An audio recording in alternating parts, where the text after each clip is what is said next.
that stopped. That's due to storage on my phone. That's the reason that stopped. Hopefully this'll carry on and let me film the 6 o'clock chime, which is about to start now.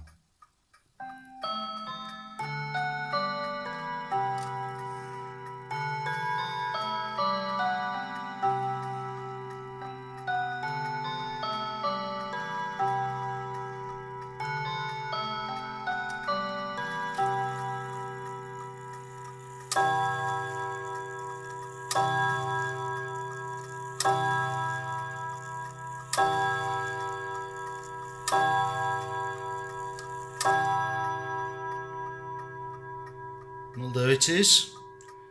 And as you can see, it is a pre-1926 because apparently it was a British government requirement that any goods,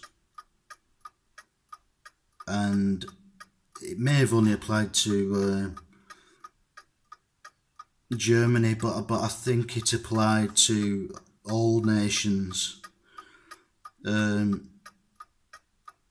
that were sort of that we were importing goods from.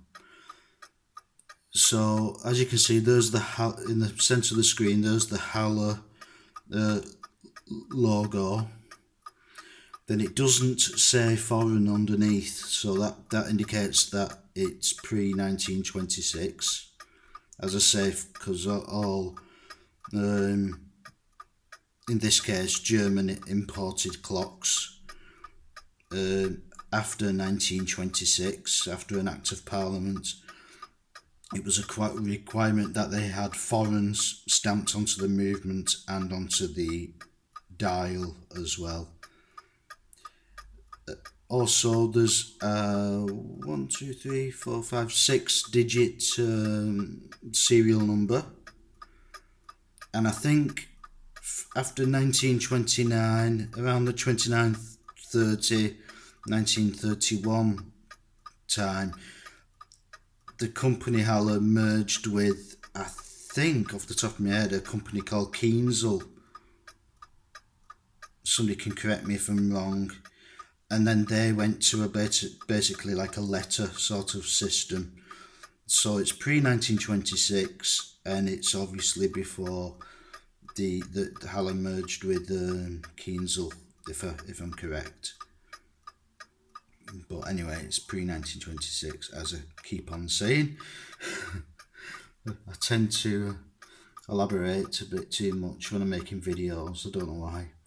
As you can see, then it says 14 centimeters, which is the length of the suspension from the top of the suspension down to the bottom of the pendulum bob thread. So that's just the pendulum sort of drop, the length. Then underneath that it says 178, which indicates 178 beats per minute for the clock to be regulated at. And as I say, I've regulated this to exactly 178 beats per minute using a clock tuner app, which is available for Android. There is a free version which has very limited functionality, but you can buy sort of a professional or premium version for like £4 something pence. So I bought, for the sake of, you know, pennies really, I bought the professional version. There's another clock chiming in the background, which is a Young'uns, which is due for its Saturday wind, and it's running about 3 minutes, 4 minutes slow, so I need to nip the regulation up a little bit, which is a little bit easier on that, because on the Young'uns clock it's got the slow fast adjustment above the number 12, so it's just a little simple turn of the key with that one. But anyway, this is the Haller, and I'll put the clock back in position and I'll show you the front, because what I've polished the case, or oiled the case I should say, which I'll explain to you in my next video. Okay, see you in a bit.